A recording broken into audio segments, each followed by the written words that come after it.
The morning sun cast long shadows across the Rocky Mountain precision shooting range as Master Sergeant Jake Morrison checked his roster for the advanced long-range marksmanship competition. 247 competitors, military snipers, law enforcement marksmen, competitive shooters from across the globe, all here for one purpose, to prove they were the best. Then he saw it. Entry number 148, name Emily Carter, civilian, age 26. Weapon custom precision rifle. The notation at the bottom made him pause. Pink cerakote finish. Morrison had been running this competition for 12 years. He had seen every type of shooter walk through these gates. Khaki Navy SEALs, quiet Marine Scout snipers, Grizzled Army Rangers who had made shots in combat that would make your blood run cold. But never, in all those years, had anyone shown up with a pink rifle. He was still staring at the roster when Sergeant First Class David Chen walked up beside him. "Boss, you seeing what I am seeing?" The pink rifle entry. Morrison nodded slowly. "Has to be a joke. Some kind of publicity stunt, maybe." Chen pulled up the registration details on his tablet. Payment cleared 3 months ago. Full entry fee $5,000. Background check came back clean. She is listed as a competitive shooter from Montana. No military service, no law enforcement background, just civilian competition experience. Great, Morrison sighed. We are going to have every camera at this event pointed at the girl with the pink gun, while actual professionals are trying to work. The Rocky Mountain precision shooting range was not just any facility. Built into the mountainous terrain of Colorado, it offered shooting distances from 100 meters all the way out to 7,200 meters, nearly 4.5 miles. The longest confirmed combat kill in history was 3,500 meters. This range doubled that distance.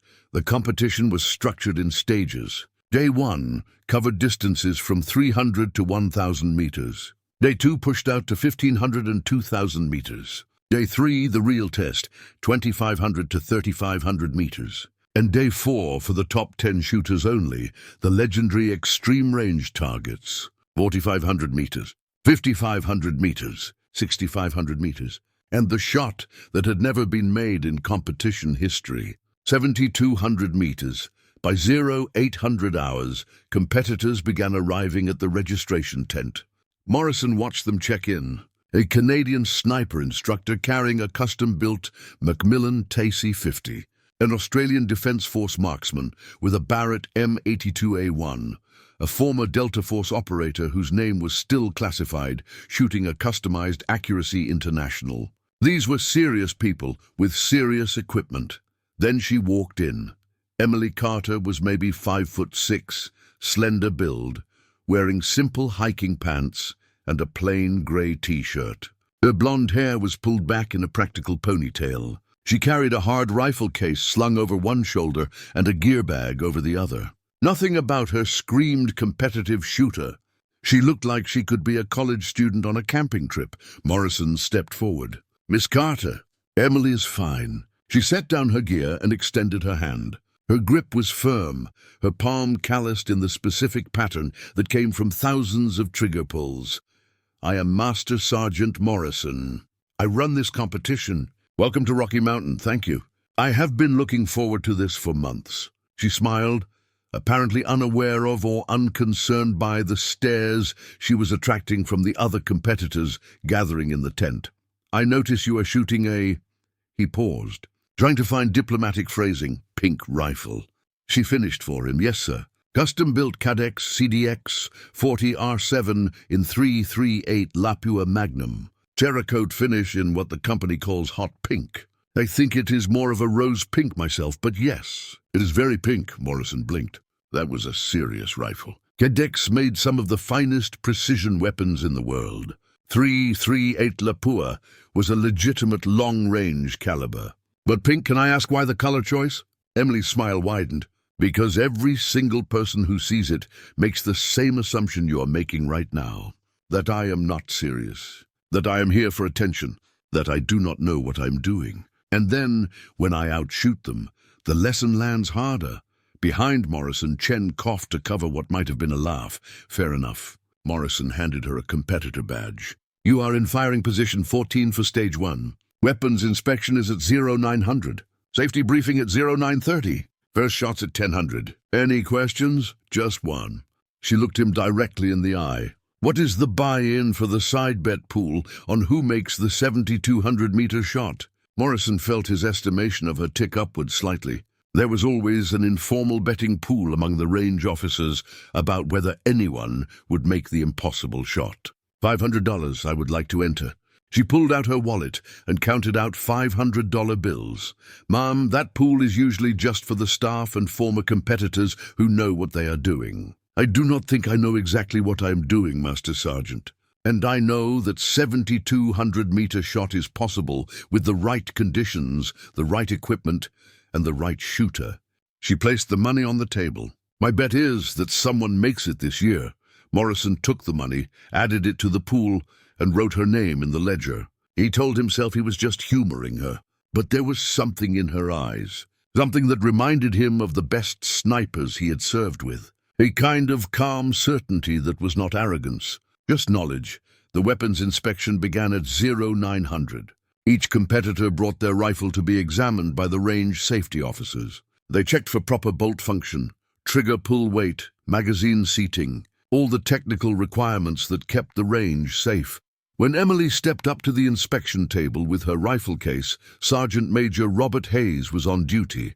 Hayes was a legend in the sniper community. 32 years in the Army, 2,000 confirmed combat engagements. He had forgotten more about long-range shooting than most people would ever learn. He opened Emily's case and stopped. The rifle inside was indeed bright pink, but everything else about it screamed professional-grade equipment. Schmidt and Bender scope, custom trigger group, competition-grade bipod, a suppressor that probably cost $3,000 by itself. Hayes lifted the rifle carefully and began his inspection. He checked the action. Smooth as silk. He examined the barrel. Custom match grade, probably hand-lapped. He tested the trigger pull.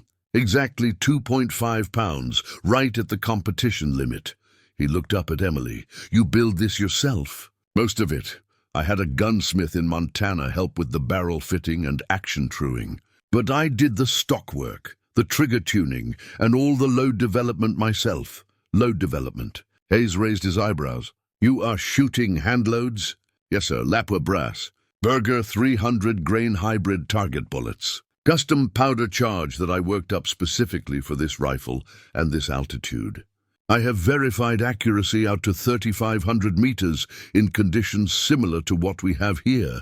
Hayes set down the rifle and really looked at her for the first time. What is your background, Miss Carter? Grew up on a ranch in Montana. Started shooting when I was 8. Competed in small bore rifle through high school. Did F-class competition in college. Been shooting long-range precision for the last 6 years. Ever shoot past 2,500 meters. 3,200 is my personal best. Made it last year at the Wyoming long-range competition. But I have been practicing at extended range for the last 8 months, specifically for this event. She paused. I know what everyone thinks when they see the pink rifle. I know what you are thinking right now. But I am not here as a novelty. I am here to compete. Hayes stamped her inspection form. Rifle passes all safety requirements. Good luck out there. And Miss Carter, yes, sir, that is a beautiful weapon. The pink is growing on me. By the time the safety briefing concluded and the competitors moved to their firing positions, word had spread about the girl with the pink rifle. Camera crews from 3 different shooting sports networks had set up near firing position 14. Dozens of competitors found reasons to walk past her position, stealing glances at the bright pink rifle set up on its bipod. Emily ignored them all. She was checking her data book, verifying her dope, consulting her ballistic calculator. Professional preparation that would have been unremarkable if she had been carrying a traditional black or tan rifle. Firing position 15 was occupied by Lieutenant Colonel Marcus Webb, Air Force Special Operations. He had a custom-built rifle in subdued green and tan camouflage. He looked over at Emily's setup and chuckled, trying to make a statement. Emily glanced at him. Just trying to hit targets. Going to be hard to do that when you are worried about your nail polish matching your gun. He gestured at her hands. She was wearing predictably pink nail polish. She smiled pleasantly. I find I shoot better when I am comfortable with my equipment choices. What is your excuse going to be? His smile faded. Excuse for what? For when I outscore you. She returned her attention to her data book. Webb's face reddened. He opened his mouth to respond, then seemed to think better of it. He turned back to his own rifle, but Morrison could see the tension in his shoulders from the observation tower. In position 16, Chief Warrant Officer 3 Alexis Rodriguez, Army National Guard, had been listening to the exchange. She leaned over slightly. "Hey," she said quietly to Emily, "do not let them get to you. Half these guys are more concerned with looking like operators than actually operating." Emily looked over and smiled. "Thanks. I appreciate that. You shooting the Barrett?" "Yep." Alexis patted her rifle. "Not subtle, not pretty, but it gets the job done. Unlike some people, I did not get the memo about coordinating my equipment with my outfit." Both women laughed. In that moment, an alliance formed. Two women in a field dominated by men, both determined to prove their skills, spoke louder than their appearance. The range officer's voice crackled over the PA system. "All shooters, stage 1 will commence in 5 minutes. First distance is 300 meters. You will have 3 shots to zero your rifles. Then 5 shots for record on separate targets. Scoring is based on group size and center point accuracy. Any questions? Signal your position number." Emily settled into her shooting position. Left hand supporting the rifle forend. Right hand on the grip, finger indexed along the receiver until she was ready to fire. Cheek weld firm against the stock. Eye aligned perfectly with the scope. This was where she was most comfortable. Where all the noise of the world faded away and there was only the rifle, the target, and the space between. The command came. "Commence fire." Her first shot broke clean. Through the scope, she saw the impact. 7 centimeters high, 3 centimeters right. She adjusted her scope, fired again. 2 centimeters high, 1 centimeter right. Final adjustment, third shot. Dead center. Around her, other rifles cracked in irregular rhythm as competitors worked through their zeroing process. Some needed all 3 shots. A few lucky ones got it in 2. Emily's 3-shot zero group measured 4 centimeters. Excellent for 300 meters. The targets reset. 5 fresh targets appeared, each marked with her competitor number. Commence firing for record. Emily controlled her breathing. In for 4 counts. Hold for 4. Out for 4. Hold for 4. At the bottom of her breath cycle, in that moment of perfect stillness, she pressed the trigger. The rifle recoiled. The pink stock pushed back against her shoulder. Through the scope, she saw the hit. Center mass. She worked the bolt, chambered a second round, settled, breathed, fired. Another center hit, 5 shots. 5 perfect impacts. When the targets were scored, her group measured 6.2 centimeters. The best score of the first relay, Webb, shooting beside her, had fired a respectable group measuring 9.4 centimeters. He glanced at her target, then at his, and his jaw tightened. The competition continued. 400 meters. 500. 700. 1,000. At each distance, Emily's groups were consistently in the top 5 scores. By the end of day 1, she was ranked 7th overall out of 247 competitors. The pink rifle had become the talk of the range. That evening in the competitors' area, groups of shooters gathered to compare notes, share techniques, and tell stories. Emily sat slightly apart, updating her data book with the day's results, when Chen approached. "Miss Carter, the match director would like to see you in the office." She looked up, concerned. "Is there a problem with my equipment?" "No, ma'am. He just wants to talk." She followed Chen to the range office. Morrison was inside, along with Hayes and the head range safety officer. "Am I in some kind of trouble?" Emily asked carefully. Morrison shook his head. "Opposite, actually. Your shooting today was exceptional. 7th place on day 1 puts you in serious contention for the overall title. I wanted to personally tell you that I was wrong about my initial impression."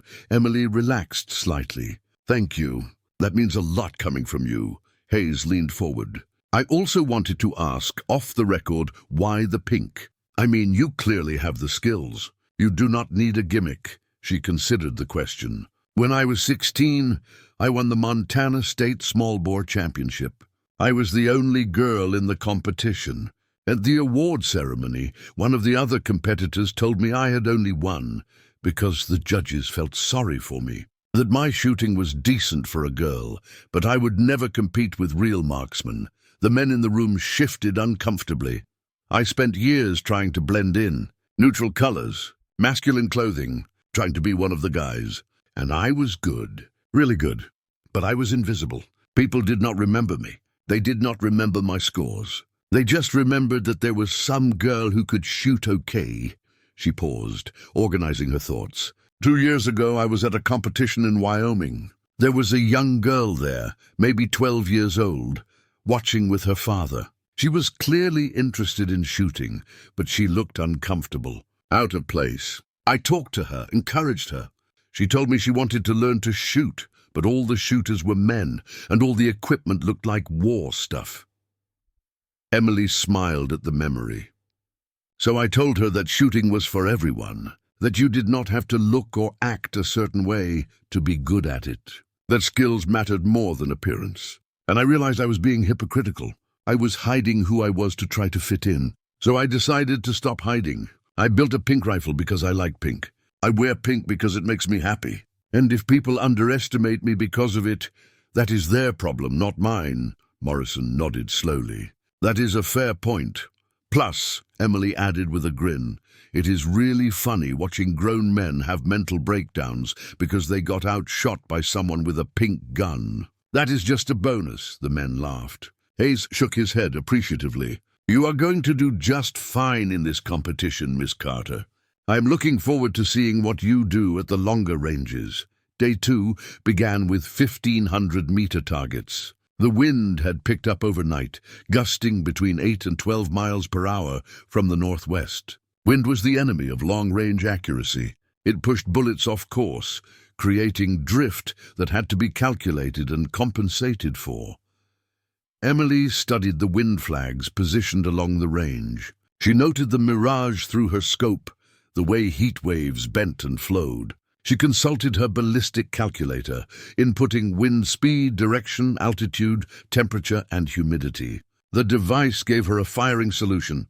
Elevation adjustment, 12.3 milliradians.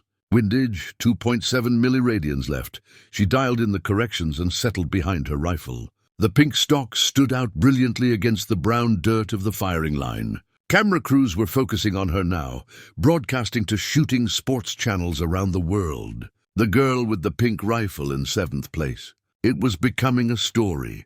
Her first shot at 1,500 meters took 4 seconds to reach the target.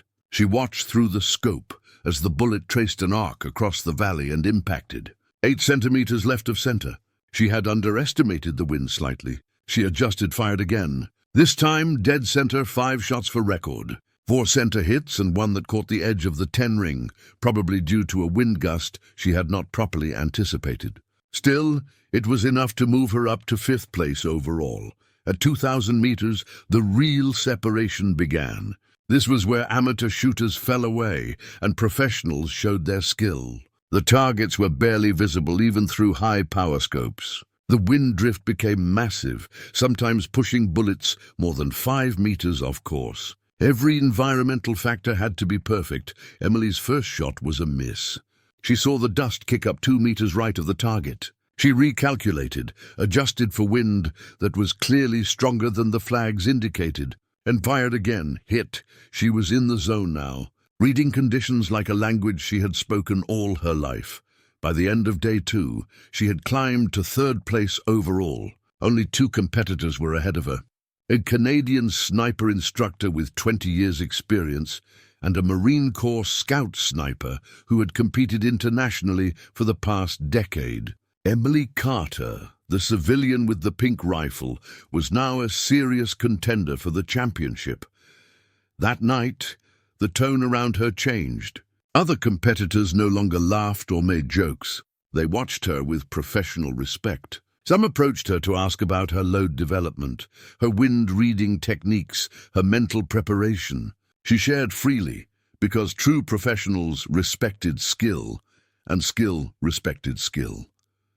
Webb, the Air Force Lieutenant Colonel who had mocked her on day one, approached her table during dinner. "Miss Carter," he stood awkwardly, "I owe you an apology. My comment on the first day was unprofessional and disrespectful. You have proven yourself to be an exceptional marksman. I was wrong to judge you by your equipment choices." Emily looked up at him. "Thank you, Colonel. I appreciate that. And for what it is worth, your shooting has been excellent too. You are currently in 8th place. That is impressive," he nodded. "Still, I should not have said what I said. My daughter is 10. She wants to learn to shoot. I think watching your performance this week has taught me that I need to encourage her to be herself, not to fit into some mold of what I think a shooter should look like. Tell her she can do anything she sets her mind to. And if she wants a pink rifle, get her a pink rifle. What matters is that she loves shooting and works hard to be good at it." Webb shook her hand and walked away. Emily returned to her data book, but she was smiling. Day 3, 2,500 to 3,500 meters. This was where legends were made. At these distances, bullets were in flight for more than 5 seconds. They traveled so far that the Earth's rotation actually affected their trajectory, the Coriolis effect pushing rounds slightly right in the northern hemisphere. Shooters had to account for spin drift, the Magnus effect, even the density-altitude changes as bullets flew through different layers of air. Emily arrived at the range before sunrise to study conditions. She walked the area, feeling the wind on her face, watching how it moved through the terrain. She took temperature readings at different positions. She consulted weather data on her phone. By the time shooting began, she had filled 3 pages of her data book with environmental notes. The pink rifle was set up in firing position 12 today. The camera presence had tripled. ESPN had sent a crew. So had several major networks. The story of the civilian woman, with the pink rifle competing against military and law enforcement elite, had captured public attention. Morrison watched from the observation tower as Emily prepared for her first shot at 2,500 meters. He had to admit she had surprised everyone, including him. Her fundamentals were flawless. Her wind reading was intuitive. Her mental game was unshakable. She was not just good, she was exceptional. The command came. "Commence fire." Emily's shot broke. 6.3 seconds later, the target showed an impact. Center ring. The crowd in the observation area erupted in applause. By now she had fans. People were rooting for the underdog with the pink rifle. At 3,000 meters, nearly 2 miles, only 43 competitors successfully hit the target. Emily was one of them. At 3,500 meters, that number dropped to 11. Emily's shot at 3,500 meters took 8.2 seconds to reach the target. When it impacted in the center ring, the crowd's reaction was audible even on the firing line. End of day 3 scores. Emily Carter, first place overall. She had overtaken the Canadian instructor and the Marine Scout sniper through a combination of perfect fundamentals and exceptional environmental reading. The civilian with the pink rifle was leading the most prestigious precision shooting competition in North America. That evening, Hayes found her on the range, practicing her position. "You know you have already qualified for day 4, right? You could relax. I have been working toward this for 8 months. I'm not relaxing until it is over." She adjusted her bipod leg slightly, testing the setup. "What is your goal here? Win the competition? Make the 7,200-meter shot? Prove something?" Emily looked up at him. "Honestly, I want young girls who are interested in shooting to see that they can compete at the highest level. I want them to know they do not have to hide who they are or pretend to be something they are not. And yes, I want to make that 7,200-meter shot. Not because I need to prove anything to anyone else, but because I want to prove it to myself." Hayes nodded. "That is a good answer. For what it is worth, I think you are going to do just fine tomorrow, day 4.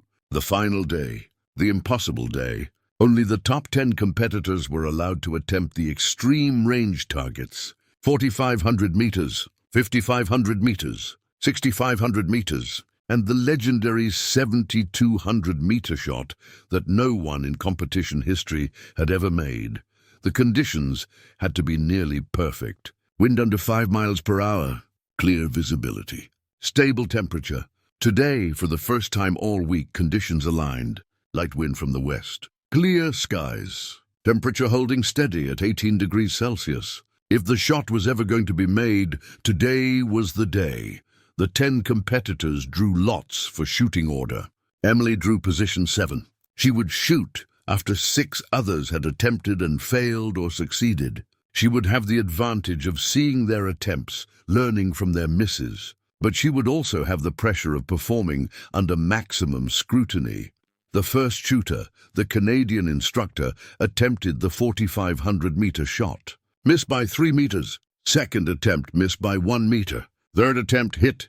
The crowd cheered. When down, Emily stepped up for her turn at 4,500 meters.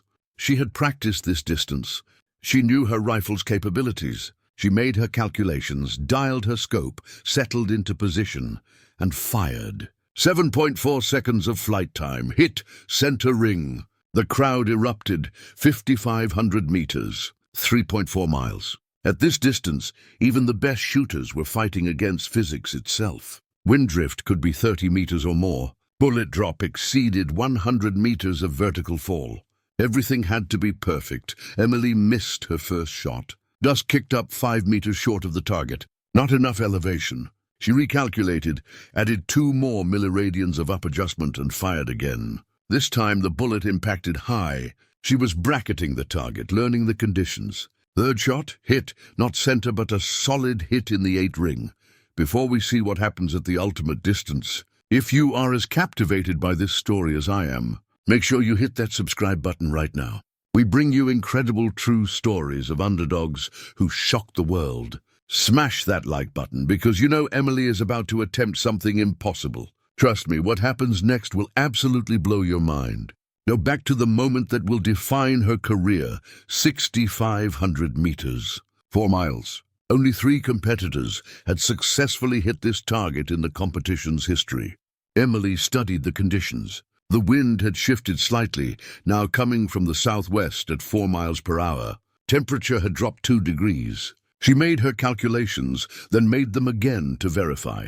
This was too important to rush. She settled behind the pink rifle.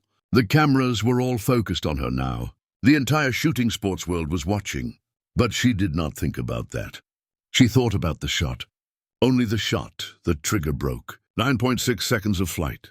She watched through the scope as the bullet arced impossibly high and impossibly far across the valley. Impact, center ring. The crowd went absolutely insane. People were jumping, shouting, embracing each other. Emily Carter had just made a 6,500-meter shot on her first attempt. Morrison's voice came over the PA system. "Ladies and gentlemen, that was one of the most impressive shots in the history of this competition. Emily Carter has now qualified to attempt the 7,200-meter target. The shot that has never been made." Emily stepped back from the firing line. Her hands were shaking slightly. Not from nerves, from adrenaline. She had just made the shot of her life, and now she had the chance to make the shot of anyone's life. Hayes approached her. "You ready for this?" She took a deep breath. "Yes, sir. I think I am." The 7,200-meter target was barely visible even through the highest power spotting scopes. 4.47 miles away. At that distance, the bullet would be in flight for nearly 11 seconds. It would drop more than 200 meters from the bore line, when drift could exceed 50 meters. The Coriolis effect would push the bullet nearly 2 meters right. Spin drift added another 1.5 meters. It was a shot that defied belief.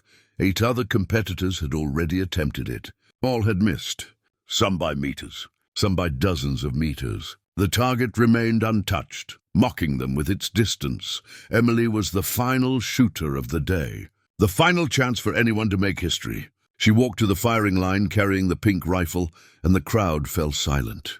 247 competitors, dozens of range staff, hundreds of spectators, all watching one woman with a bright pink rifle attempt the impossible. She set up her position with meticulous care.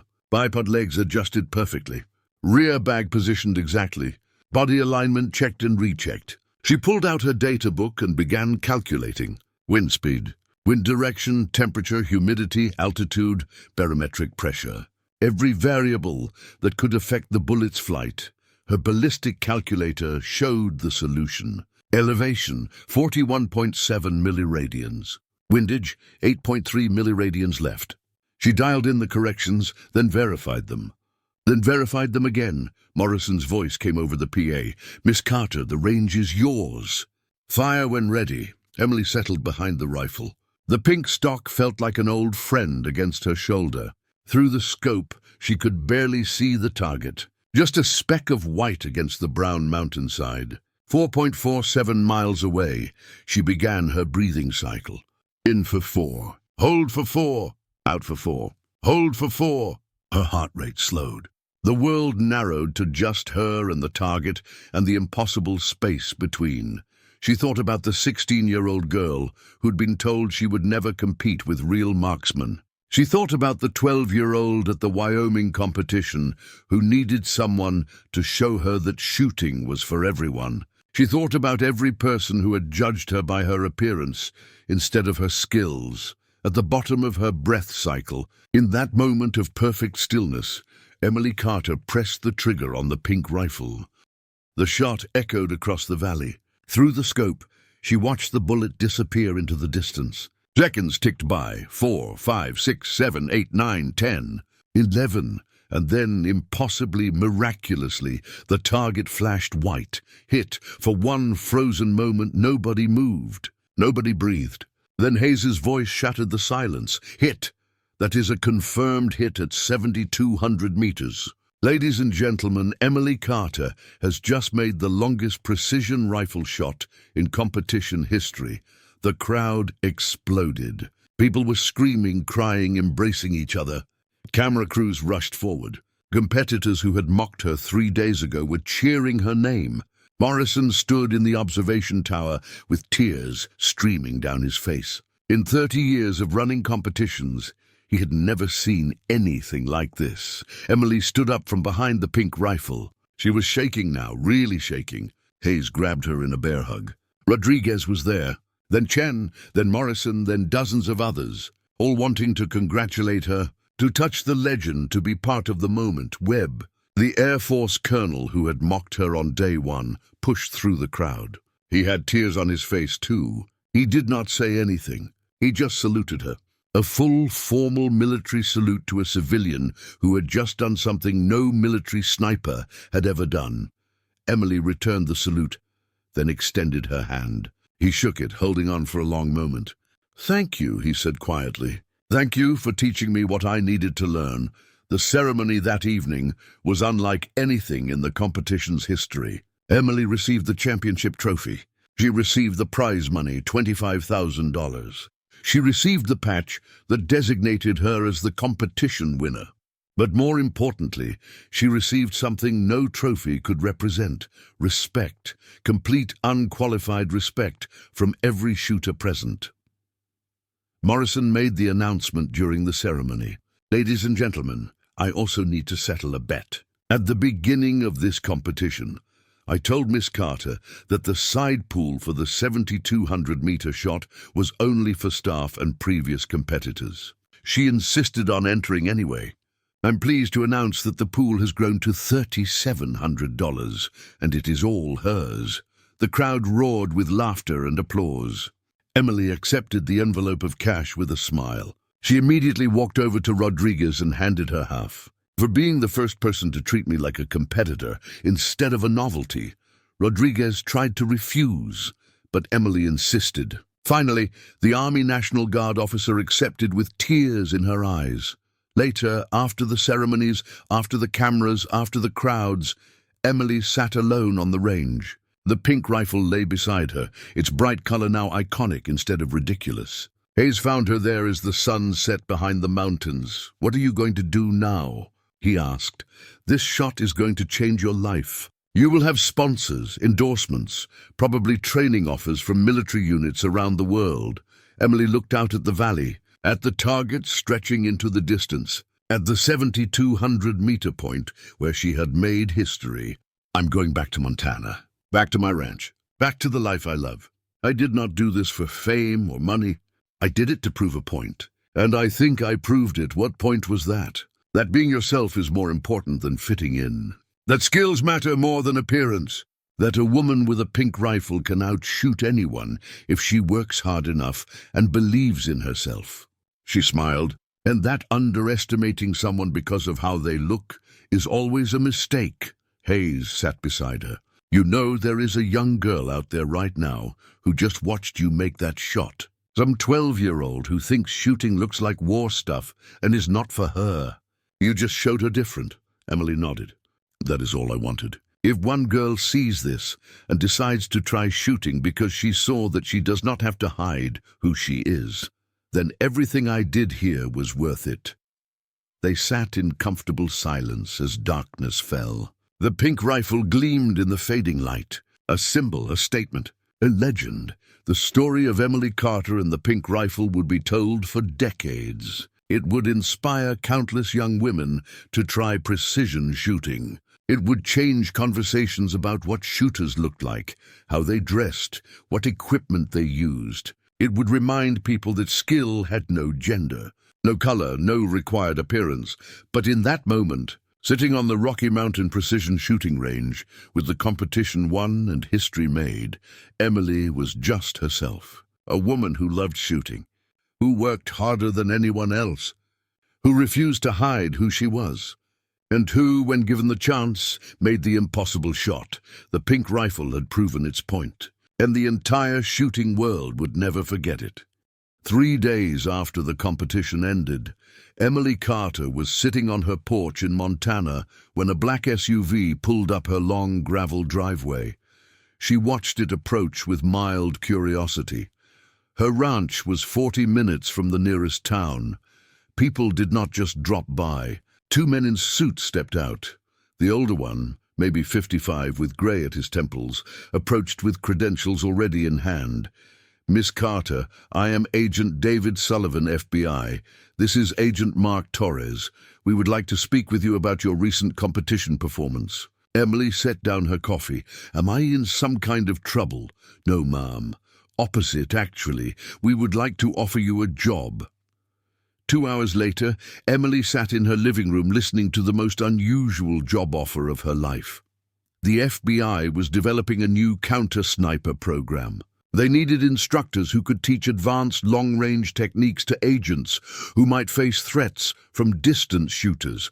Her performance at Rocky Mountain had caught their attention. Miss Carter, Sullivan explained, you demonstrated skills that frankly exceed most military snipers we have worked with. Your wind-reading ability alone is exceptional. We would like you to consider joining our training cadre at Quantico. Emily considered this. I appreciate the offer, but I am not really interested in leaving Montana. This ranch has been in my family for 4 generations. I have a life here. Torres leaned forward. We understand. We could arrange for you to work as a contractor. Come to Quantico 4 times a year for 2-week training blocks. The rest of the time, you stay here. We would pay consulting rates plus all expenses. What kind of consulting rates are we talking about? Sullivan named a figure that made Emily blink. That was more than she made in a year from her ranch operations and competition winnings combined. Can I think about it? Of course. We will need an answer within 2 weeks. He handed her a card. My direct number. Call any time. After they left, Emily walked out to her barn where the pink rifle was secured in her safe. She had built this weapon with her own hands. She had proven what she could do with it. Now the world was offering her opportunities she had never imagined. Her phone rang. It was Hayes from Rocky Mountain. Emily, have you checked your email in the last hour? No, why? Because you have gotten sponsorship offers from 6 different firearms manufacturers, 3 optics companies, and 2 ammunition makers. They all want you to represent their brands. Some of these offers are substantial. Emily pulled up her email on her phone. Hayes was not exaggerating. One rifle manufacturer was offering $200,000 for a 2-year endorsement deal. An optics company wanted to create a signature scope line with her input. An ammunition company wanted her to help develop a new long-range precision cartridge.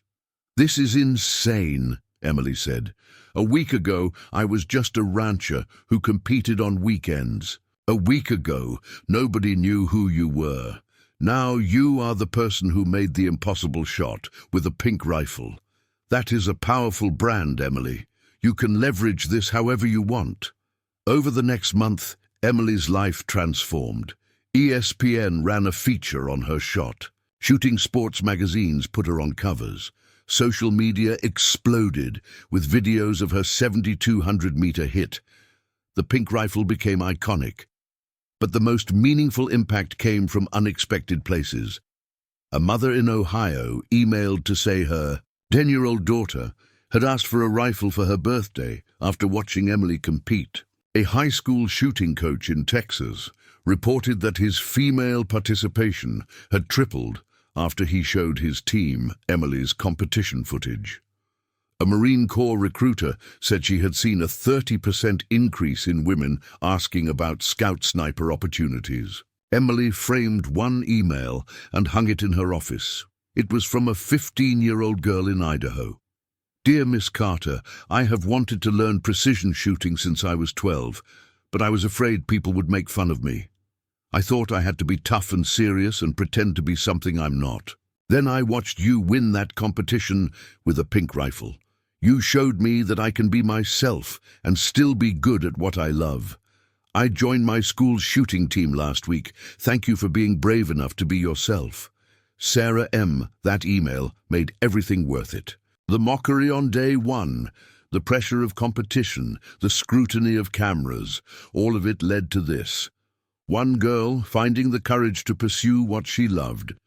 Emily accepted 3 sponsorships, carefully selected companies whose products she actually used and believed in. She negotiated the FBI consulting contract, and she made one more decision. She would start a shooting camp specifically for girls aged 12 to 18, a place where young women could learn precision shooting without judgment, without having to pretend to be anything other than themselves. 6 months after Rocky Mountain, Emily stood in front of 23 girls at the first session of her Carter Precision Youth Camp. They ranged from age 12 to 17. Some had shooting experience. Most did not.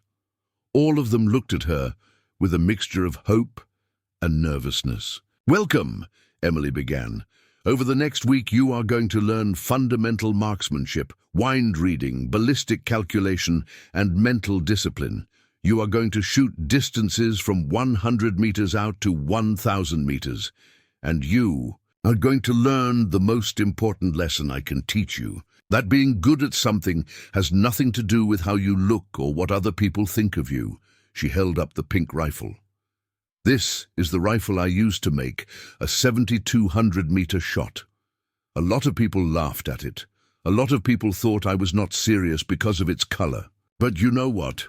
Their opinions did not change the fundamentals of marksmanship. Wind is still wind. Ballistics are still ballistics. Skills are still skills.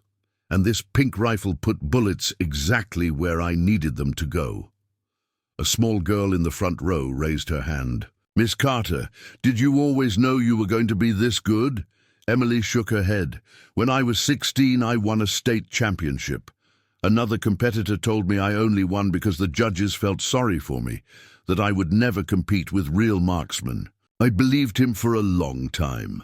I spent years trying to prove I was good enough. It was not until I stopped worrying about what others thought and started focusing on my own skills that I became truly good." "What changed?" another girl asked. "I decided to stop hiding. I built a rifle that made me happy. I wore what made me comfortable. I stopped apologizing for being myself. And suddenly, my shooting improved because I was not carrying all that worry and stress. When you are comfortable with who you are, you perform better at everything." Throughout that week, Emily taught those 23 girls everything she knew. She showed them how to read wind by watching grass movement and mirage patterns. She taught them ballistic calculations and the physics of long-range shooting. She trained them in breathing techniques and trigger control, but more importantly, she taught them confidence. When a 13-year-old girl made her first 500-meter shot and started crying with joy, Emily was there to celebrate with her. When a 16-year-old missed a target repeatedly and wanted to quit, Emily showed her how to analyze what went wrong and make corrections. When a shy 12-year-old was afraid to shoot in front of the group, Emily worked with her one-on-one until she was ready. On the final day of camp, they held a friendly competition. Nothing serious, just for fun. The girl who won was a 14-year-old from Nebraska named Katie. She had never touched a rifle before arriving at camp. Her winning shot at 700 meters was slightly right of center, but it was a solid hit. Emily presented her with a small trophy. Katie, you came here never having shot before. Today you made a 700-meter shot. That is an incredible achievement. You should be very proud. Katie looked at the trophy, then at Emily. Miss Carter, can I ask you something? Of course. When you made that 7,200-meter shot, were you scared? Emily thought about it. Not scared exactly, but I was aware that everyone was watching, that people expected me to fail, that if I missed, all the mockery and doubt would seem justified. So yes, there was pressure, there was nervousness, but I trusted my training, I trusted my skills, and I took the shot anyway. That is what courage is, not the absence of fear, but the willingness to act despite it. Katie nodded seriously. I want to be like you when I grow up. Emily knelt down to Katie's level. Do not be like me. Be like yourself. That is the whole point. Find what makes you happy. Work hard at it. And do not let anyone tell you that you cannot do it because of how you look or who you are. You are going to be amazing at whatever you choose to do. The camp became an annual event, then twice annual. Then Emily opened a permanent training facility on her ranch. Young women came from across the country to learn from the legend with the pink rifle. Some went on to compete professionally. Some joined the military. Some just became skilled recreational shooters. All of them left with more confidence and self-belief than when they arrived. 2 years after Rocky Mountain, Emily received an invitation to speak at the Army Sniper School at Fort Benning. The school had recently opened to women, and they wanted Emily to address the first co-ed class. She stood before 60 students, 54 men and 6 women, all of them among the best marksmen in the Army. She brought the pink rifle with her. When I competed at Rocky Mountain, a lot of people assumed I was not serious because of this rifle's color. They assumed I was there for attention, that I did not have real skills. Some of you are probably thinking the same thing right now. A pink rifle at the Army Sniper School? What a joke. She paused, letting that hang in the air. But here is what I learned. The people who focused on the color of my rifle were the ones who missed. They were so distracted by appearances that they failed to see capabilities. The people who respected skills regardless of appearance, they were the ones who learned something. She looked directly at the 6 women in the class. You are going to face doubt. People will question whether you belong here, whether you have what it takes. Some of that doubt will come from others. Some of it will come from yourselves. But skills do not care about your gender. Wind reading does not care what you look like. Ballistics work the same for everyone. Focus on being the best sniper you can be. The rest is just noise. One of the male students raised his hand. Ma'am, with respect, you made one incredible shot. But does that really qualify you to instruct military snipers? Emily smiled. Fair question. That 7,200-meter shot was made in competition with perfect conditions and unlimited time to prepare. Military snipers have to perform under pressure, in combat conditions, with lives on the line. You are absolutely right that one competition shot does not make me a combat expert. She clicked a remote. A screen behind her lit up with a list of statistics. But since that competition, I have worked with the FBI training counter sniper teams. I've consulted for the Marine Corps on long-range curriculum development. I have helped develop new ballistic calculation software currently being used by special operations units. And I have trained 147 young women, 12 of whom have gone on to military or law enforcement careers. So no, I am not a combat sniper, but I know a thing or two about shooting." The student nodded, satisfied. After her presentation, several of the students approached her with questions. The 6 women stayed longest, asking about dealing with doubt, managing pressure, maintaining confidence in male-dominated environments. Emily shared her experiences honestly. "Some days are harder than others. Some people will never respect you no matter what you achieve. But you do not need everyone's respect. You just need your own respect. Be so good that you cannot be ignored. And support other women. We rise by lifting others." One of the women, a staff sergeant named Martinez, asked, "Do you still get people who do not take you seriously because of the pink rifle?" "All the time," Emily admitted. "Last month I was at a shooting range in Colorado. A guy told me that pink rifles were for little girls playing dress-up. I asked him if he wanted to make a friendly wager on who could make a longer shot. He agreed. I took his $200 pretty easily." She grinned. "Some people never learn, but that is okay. Their ignorance is not my problem."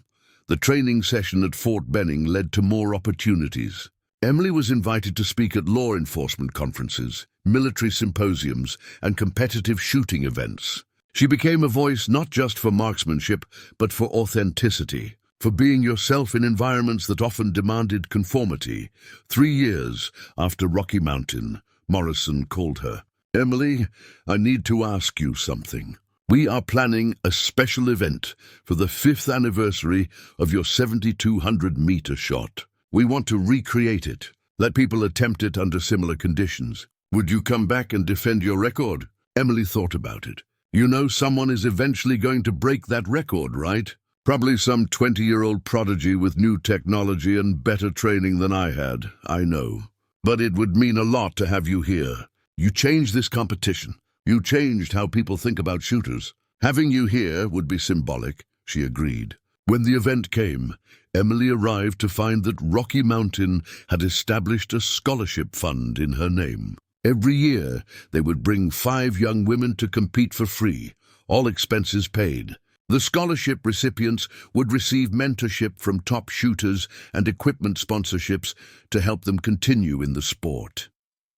Emily stood at the scholarship ceremony with tears streaming down her face. This, she said to the 5 young women receiving awards, "This is the legacy that matters. Not the shot I made, not the records or the sponsorships. This, you 5 getting the opportunity to compete, getting the chance to show what you can do. That is what it was all for." The anniversary competition featured 37 shooters attempting the 7,200-meter shot. Emily went first as the defending record holder. She set up the pink rifle, now slightly worn from 3 years of heavy use, and studied the conditions. Wind was stronger than during her record shot. Temperature was lower. This was going to be harder. She made her calculations, dialed her scope, and settled into position. The crowd went silent. Cameras focused. This was the moment everyone had come to see. Could lightning strike twice? Emily pressed the trigger. The shot echoed across the valley. 11 seconds of flight time, impact, 8 ring. Not center, but a solid hit. The crowd exploded in celebration. She had done it again. Of the 37 shooters, 4 made hits on the 7,200-meter target. A Marine Scout sniper, a Canadian competition shooter, an Australian military instructor, and a 19-year-old woman from Alaska shooting a rifle she had built herself. It was bright purple. After the competition, Emily sought out the young woman. "What is your name?" "Jessica Chen. No relation to the sergeant from your original competition story." She smiled nervously. "I watched your original shot about 100 times. It inspired me to start competing." Emily looked at the purple rifle. "I love it. Completely impractical color. Absolutely perfect. Did people give you grief about it?" "Oh yeah. Constantly, but I figured if Emily Carter could win with a pink rifle, I could compete with a purple one." She paused. "Thank you, by the way, for showing people like me that we do not have to hide who we are. You are welcome. But Jessica, you did not make that 6,500-meter shot because of me. You made it because you worked hard and developed real skills. Give yourself credit for that. Over the years that followed, Emily continued ranching, teaching, and occasionally competing. She never made another 7,200-meter shot, though she came close several times. Other shooters eventually broke her record. A British Army sniper made a 7,400-meter shot in competition. Then a US Marine made 7,800 meters. Records were meant to be broken, but Emily's impact was not measured in records. It was measured in the hundreds of women who entered precision shooting because they saw her compete. In the young girls at her camp who discovered confidence through marksmanship. In the changing attitudes about what shooters looked like and how they expressed themselves. 5 years after her famous shot, Emily was invited to speak at a major shooting industry conference. The audience was packed. Manufacturers, military representatives, competitive shooters, media.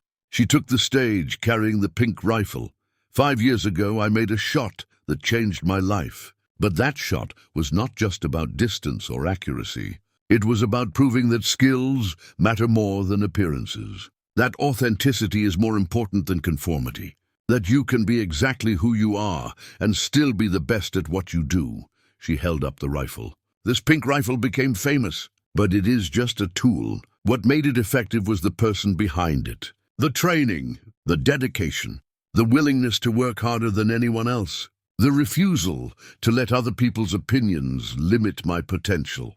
She paused, looking out at the audience. Some of you here today are women who are struggling to be taken seriously in this industry. Some of you are men who maybe have not always taken women seriously. Some of you are young people trying to figure out if there is room for you in this sport. I'm here to tell you that there is room for everyone. Skills do not care about gender. Ballistics do not care about appearance. Performance speaks louder than stereotypes. The standing ovation lasted 3 minutes. After her speech, Emily was surrounded by people wanting to talk, to thank her, to share their own stories of overcoming doubt. She listened to every one of them. A middle-aged man approached her last. "Miss Carter, I need to apologize. I'm Lieutenant Colonel Marcus Webb. We met at Rocky Mountain 5 years ago. I made a comment about your nail polish and your gun." Emily studied him. "I remember. You asked if I was worried about matching them." He nodded, ashamed. "That was wrong. It was disrespectful and unprofessional. But I want you to know that comment has haunted me for 5 years. Because my daughter watched that competition. She heard about what I said, and she asked me why I judged you before you even shot. I did not have a good answer. What did you tell her? That I was wrong. That I let my biases blind me to capability. That I learned an important lesson about respecting people regardless of how they present themselves." He paused. "She's 16 now. She competes in precision rifle. She is actually quite good, and she painted her rifle teal. She said if Emily Carter can win with pink, she can compete with teal." Emily smiled. "What is her name? I would love to connect with her. Maybe she would be interested in the youth camp program." "Really?" Webb looked stunned. "After how I treated you, you would do that?" "Colonel, I never held a grudge. You apologized at the competition. You learned from it. That is all anyone can ask. And if I can help your daughter develop her skills and confidence, I am happy to do it." They exchanged information. Webb walked away with tears in his eyes. Another life touched, another person changed by the ripple effects of one pink rifle and one impossible shot. 10 years after Rocky Mountain, Emily stood on her ranch watching the sunset. She was 36 now. The pink rifle hung in a place of honor in her home, retired from active competition but still occasionally used for demonstrations. She had trained over 800 young women. She had helped change military training programs. She had inspired a generation of shooters to be authentically themselves. Her phone rang. It was Hayes. "Turn on your television." "National news!" Channel 7, she did.